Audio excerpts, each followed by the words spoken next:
অসম গণ পৰিষদ দলৰ নেতৃবৃন্দ আমাৰ বিভিন্ন অঞ্চলৰ পৰা অহা কৰ্মীবৃন্দ আজি অসমত যদি অসমীয়া হিচাপে কেতিয়াবা চিনাকি দিব পাৰিছো হয়তো অসম আন্দোলন আৰু অসম গণ পৰিষদৰ কাৰণে আজি অসম গণ পৰিষদে অসমীয়া জাতিটোক বিশ্বৰ দৰবাৰত আৰু ভাৰতবৰ্ষখনত আন জাতিয়ে সমীহ কৰিবলৈ শিকালে আৰু সেইবাবে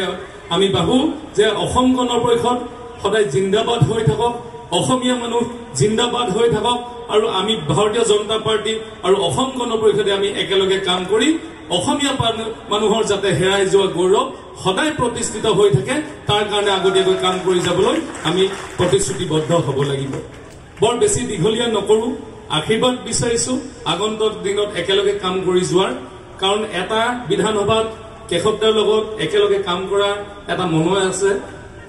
এনে ধৰণৰ আমি ব্যক্তিগত সম্বন্ধ অতুলদাৰ লগতে আৰম্ভ কৰি আমাৰ প্ৰদীপদাৰ লগত বা যথেষ্ট সংখ্যক কেন্দ্ৰীয় নেতৃবৃন্দৰ লগত এটা সম্বন্ধ আছিল সেই যেটো সম্বন্ধ হেতু যাতে দলীয় টনকিয়াল কৰিব পাৰো দলীয় হিচাপে টনকিয়াল কৰিব পাৰো অনাগতত তাৰ বাবে কাম কৰি যাম আৰু মই আজি কথা দিছো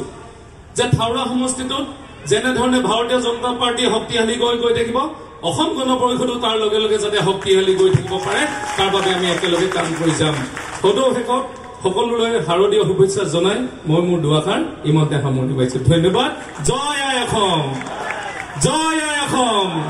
ধন্যবাদ